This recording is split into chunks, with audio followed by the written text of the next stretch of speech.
The Suicide Files. Deputy RUETTIMANN tried to save his reputation. Instead, he lost himself. By Jessica LUSSENHOP.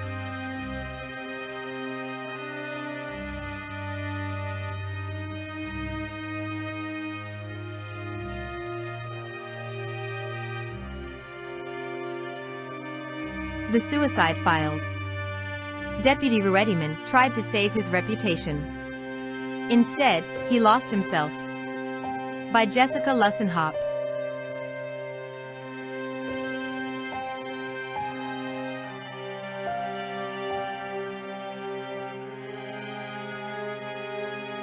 The sedan sat at the end of RAMSEY Drive for hours. This was no lover's tryst. As the sun began to set, the car remained dark and motionless. When the retiree spied the sedan, he figured the driver must be having car trouble. As he approached, he called to the man he thought he saw tinkering under the green Saturn. No reply. It wasn't until he got about 30 feet away in the dusky light that he realized what he was looking at, and it stopped him cold. He raced back to his house at the other end of the drive, ran inside, and dialed 911.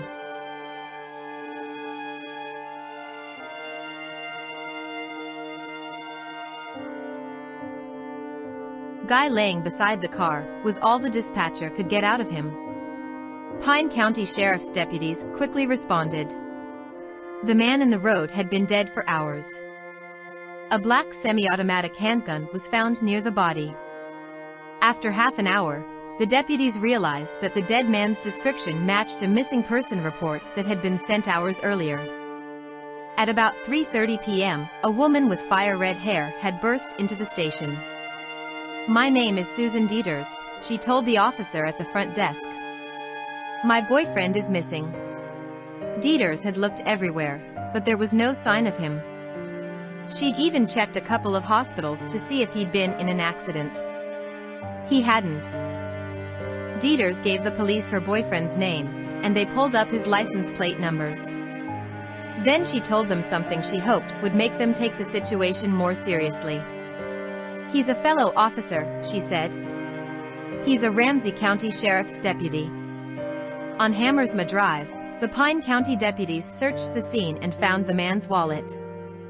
Tucked inside was a Sheriff's Department ID card that identified the dead man as Ramsey County Sheriff's Deputy Daniel RUETTIMANN.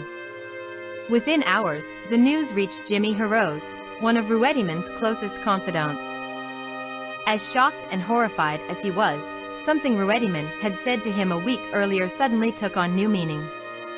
RUETTIMANN had visited Herose at a time when he knew his friend would be alone.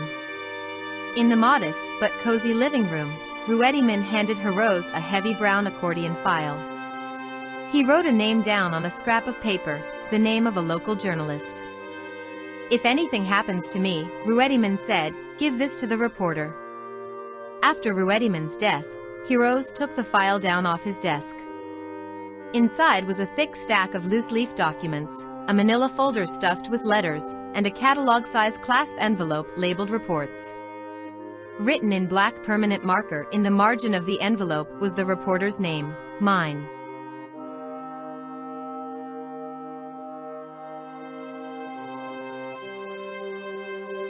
Before that October night, most everyone who knew RUETTIMANN would have said he would never kill himself. Even as she raced to the North Branch police station to report him missing, Dieters dismissed the fear that flashed through her mind. "Part of me said, no, he'll never do it, because of his kids," she says. He loved his kids so much. RUETTIMANN had helped his best friend Paul Hilger through an extreme bout of depression several years earlier. Yet Hilger never noticed his friend's despair. "Nothing indicated he was feeling that way," says Hilger. "I was shocked."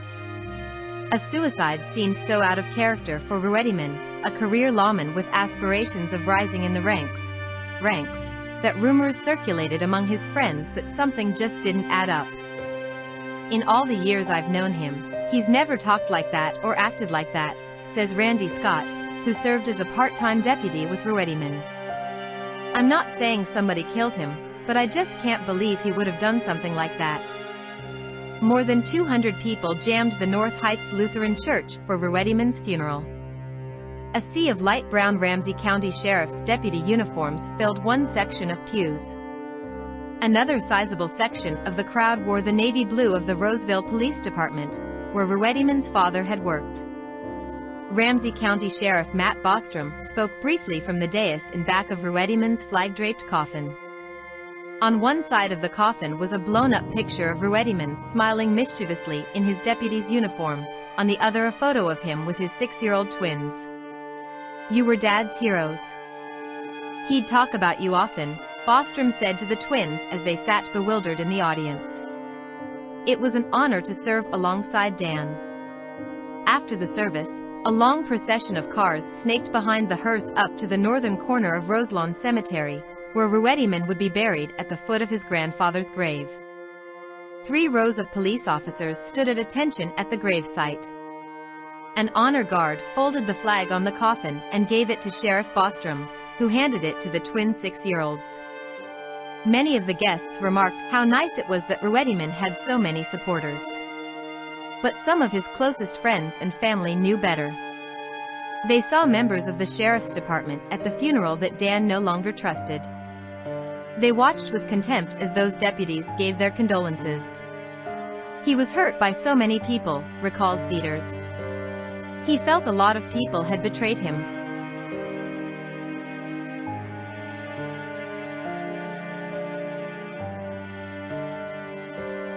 On a blistering cold January day in 2010, 7 men from different branches of law enforcement met in secret in the basement of a bank building in East St. Paul. They were careful not to arrive in uniform. Seated at a round conference table, they looked across at one another with nervous amusement.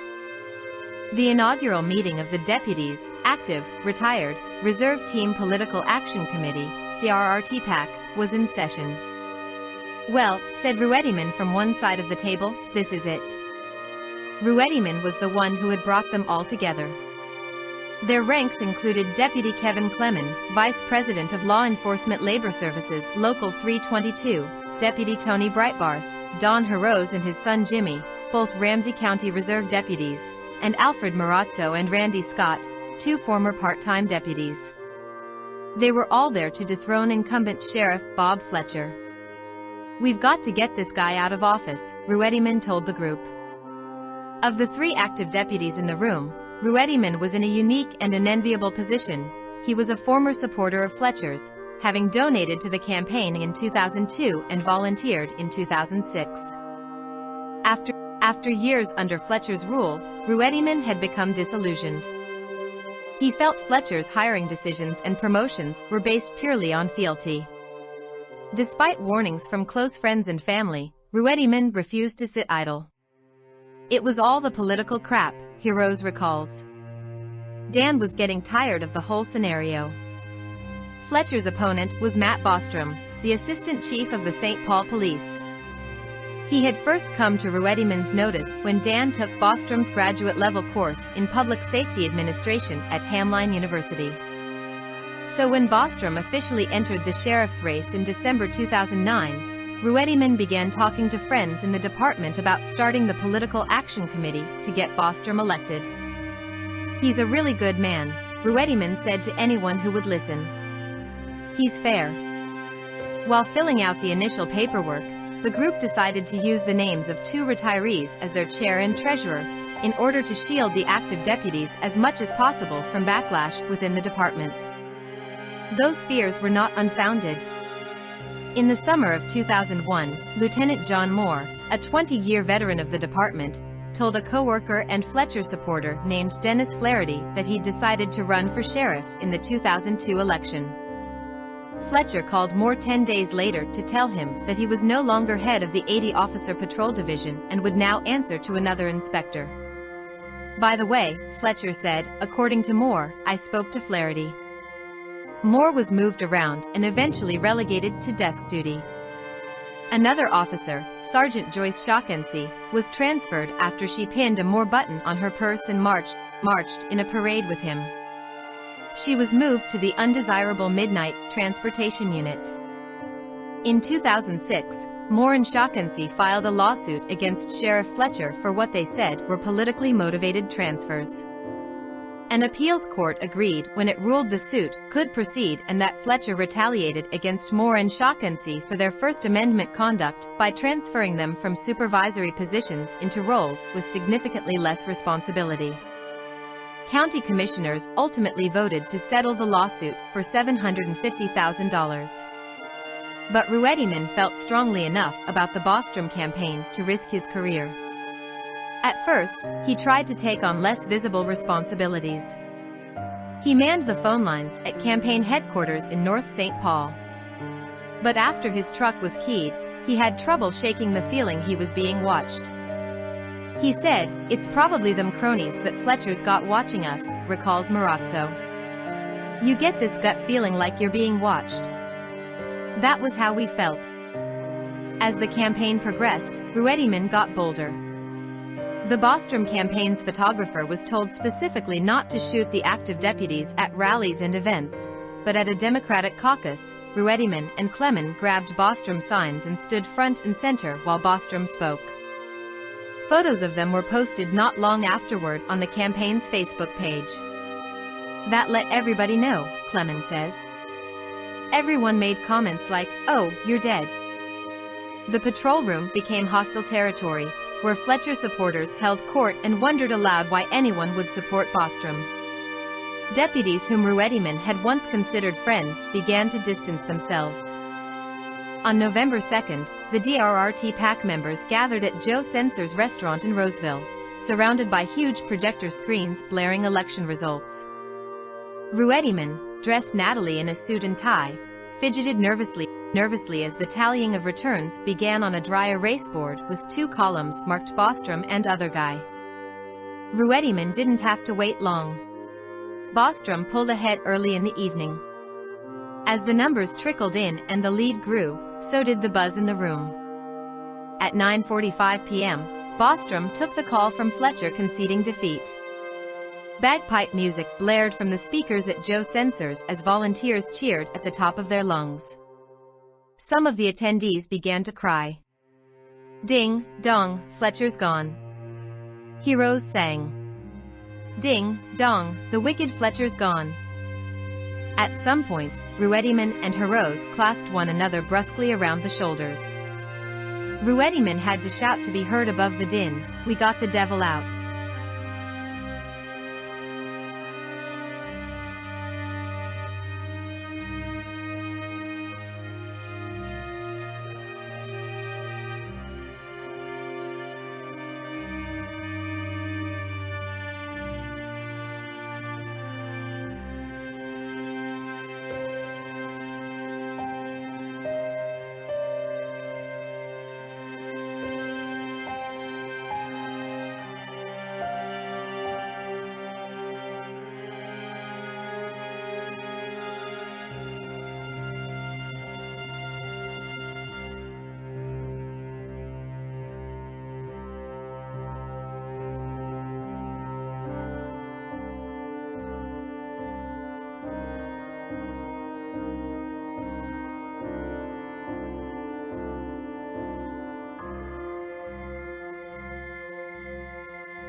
RUETTIMANN was on a leisurely stroll for cigarettes along the picturesque coast of Minnesota Beach, Florida, when the calls started. He was supposed to be relaxing with Dieters now that the election was over, but the cell phone torpedoed any sense of tranquility. RUETTIMANN learned from frantic friends on the other end of the line that his face had been all over the evening news. Did former Sheriff Bob Fletcher demote an officer because he was supporting his opponent? Asked Fox 9 reporter Tom Lydon in the teaser. Or is the new sheriff Matt Bostrom giving the deputy a second chance he doesn't deserve? The report included fuzzy Polaroids of RUETTIMANN's ex-wife's bruised neck and close-ups of RUETTIMANN from the campaign trail with Bostrom. And finally, a quote from now former Sheriff Bob Fletcher: "A person with anger issues and a history of violence against women should never be allowed to carry a gun and badge." The news report was just the latest in a string of incidents that convinced RUETTIMANN that Fletcher was targeting him for revenge.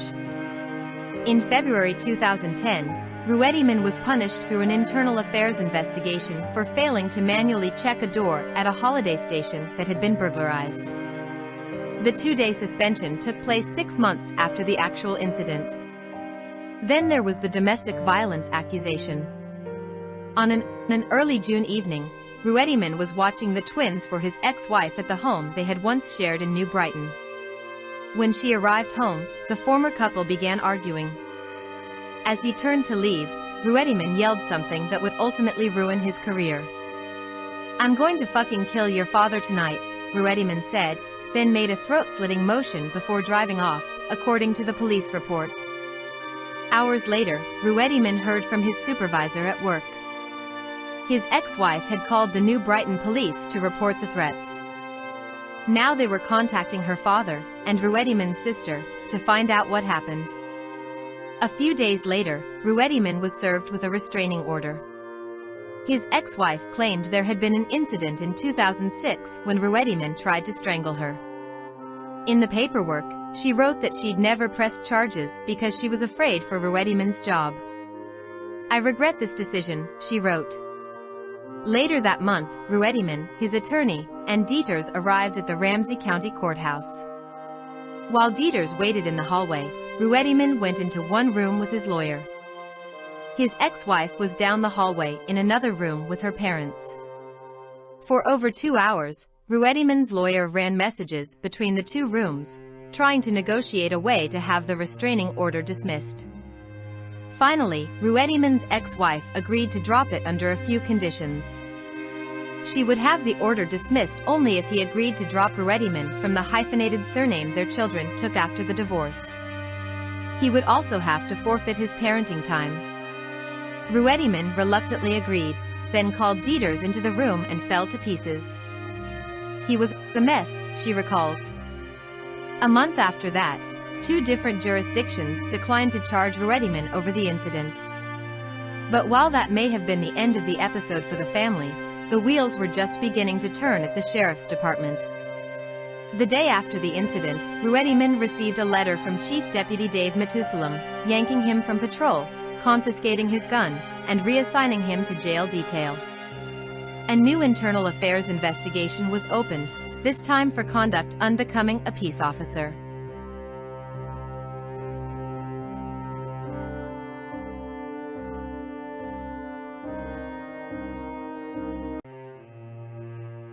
RUETTIMANN's request that the investigation be handled by another department to avoid a conflict of interest was ignored. In his first interview with the internal affairs investigator, RUETTIMANN stumbled as he tried to recount what happened that night at his ex-wife's house. At one point, he told the investigator he'd yelled, "I wish your dad would drop dead." Later, he told the investigator he'd said, "I wish I could shoot your dad." The investigator continued to push, asking him why he kept changing his story. "I lied," RUETTIMANN blurted. "I lied." The investigator also asked him about a 2006 incident when RUETTIMANN and his ex-wife were still married but heading for divorce. He threw her cell phone in the lake behind their house and police were notified. But now the internal affairs investigator had something new to add: photos of his ex-wife's bruised neck. Strangulation had never been mentioned in the original police report, and RUETTIMANN was never charged with anything. But now these photos were part of the investigation. "I have never seen these before," RUETTIMANN said. Months rolled by without a decision. RUETTIMANN worked listlessly in the jails, and campaigned hard for BOSTROM. Convinced his internal affairs woes were the result of retribution by the Fletcher administration, the election suddenly took on a whole new meaning. "My only hope," he told his friends, "is that Fletcher is defeated."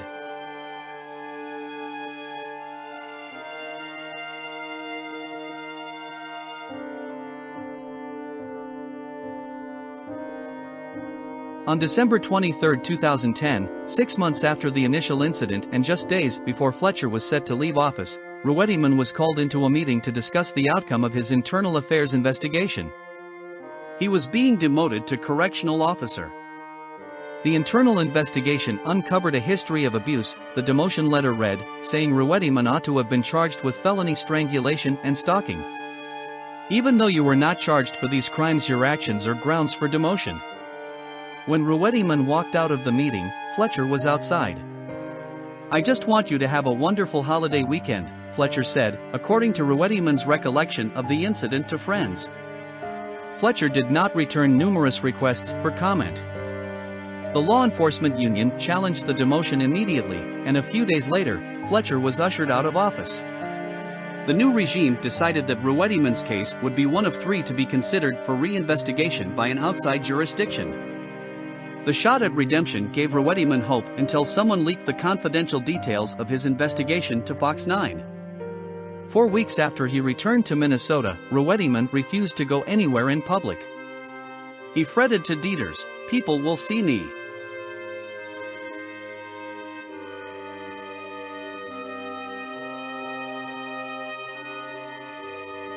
On April 1, 2011, RUETTIMANN arrived at the Ramsey County Law Enforcement Center with his union lawyer, ready to go on the offensive. His internal affairs case was being reviewed by the Minneapolis Police Department, and RUETTIMANN had come armed with 2 years' worth of evidence. He hoped it would put everything back as it was before the election. "You are being questioned as part of an official Ramsey County Sheriff's Department administrative investigation," the Minneapolis investigator rattled off. "Do you understand that?" "Yes, I do," RUETTIMANN answered. In January, after Sheriff BOSTROM took office, officers speculated that he would make sweeping changes in the ranks. Those who had campaigned for him would be rescued from their abysmal reassignments and whisked into more favorable positions. But after several weeks, it became painfully clear that this wasn't going to happen. Even so, RUETTIMANN thought he could fix the situation himself now that it was in his hands. RUETTIMANN printed out all the incident reports he could find of Fletcher supporters involved in offenses similar or worse than his who were never subjected to internal affairs. One deputy had rolled his car over on the highway and responding officers had to extract his service weapon as the vehicle burned. At the hospital, the officer tested at twice the legal limit for alcohol. Another deputy had racked up several offenses, including a drunk driving arrest and a domestic assault in which the wife told St. Paul police her husband had strangled her. The similarity to RUETTIMANN's case was not lost on him. At one point, RUETTIMANN pushed the reports across the table to the Minneapolis investigator. "The IA process in my estimation for the last several years has been corrupt and crooked," RUETTIMANN pronounced. "There's some pretty interesting charges here on some of these folks." RUETTIMANN laid out the whole story, from his divorce, to his support of BOSTROM, to the backlash from the other deputies, to the Fox 9 leak, crisscrossing from family dynamics to issues within the department. "For 28 years, I have never been so humiliated in my life in terms of the actions that have been done," he told the investigator. "I just want to be able to see my kids. I want to be able to return back to my patrol position and move on." Afterward, RUETTIMANN went back to jail duty to await what he hoped would be a better outcome.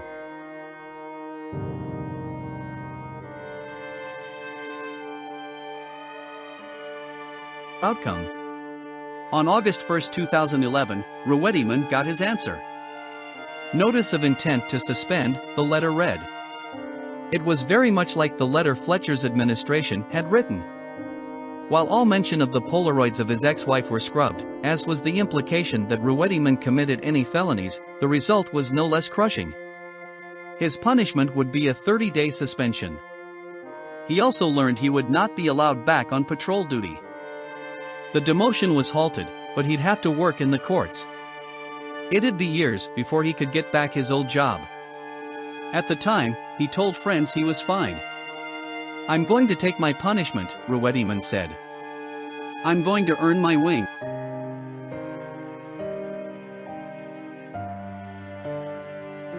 In the months after the decision, RUETTIMANN's demeanor began to change. He started spending an exorbitant amount of time on the phone. He called his best friend in Arizona, the friends he'd made in DRTPAC, his pastor, his sister. Sometimes he called each of them multiple times in one day. If he was talking to an acquaintance, RUETTIMANN pretended he was satisfied with the reassignment to the Ramsey County Courthouse. He'd have nights and weekends free to see his kids, and he'd be back on patrol in no time. But closer friends knew Ruettimann had found out something new. Multiple local media outlets were requesting his internal affairs file. Once the investigation was finally closed, the outcome along with the justification for punishment would be available to the press. "It's going to make me out to be a wife abuser and a liar," Ruettimann told his best friend Hilger. "My reputation is destroyed." "It's not as bad as you think," Hilger responded. Ruettimann would agree, but a few hours later he'd call back with the same worries. During his suspension, he started showing up at Jimmy Hiroz's trailer park for coffee 2 or 3 times a day. He would sit in Jimmy's parents' trailer, sometimes as early as 7 a.m., worrying that Fletcher supporters within the department were still plotting against him. It got so that Jimmy's mother stopped looking forward to his visits. Ruettimann's complaints were starting to sound more paranoid. In darker moments, he confided that he feared Fletcher might have him killed. "If anything happens to me, call the FBI," Ruettimann told Jimmy.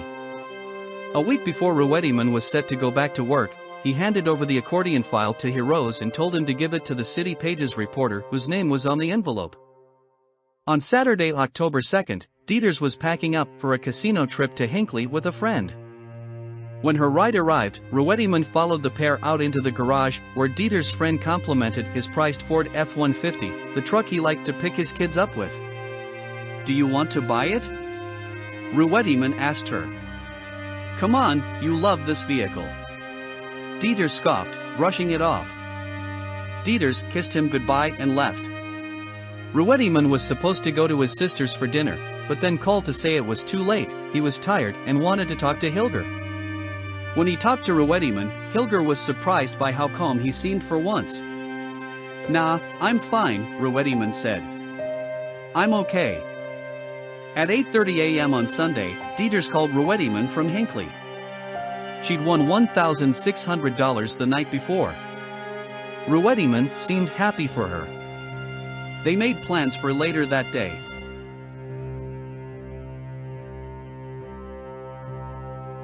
But before she returned home, he headed to the guest bedroom downstairs. In the closet, he pulled down his gun case and removed his service weapon, which had just been given back in preparation for his return to duty. He removed a single bullet from a box of ammo.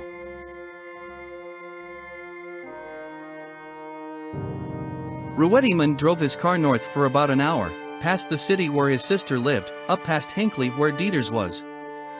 Ruettimann pulled onto County Road 61 and cruised through the farmland for several miles.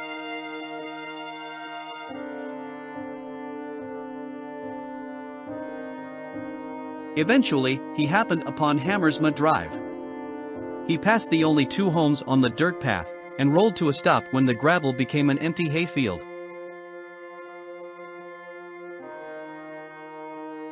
Ruettimann walked outside the car, raised the gun to his head, and fired.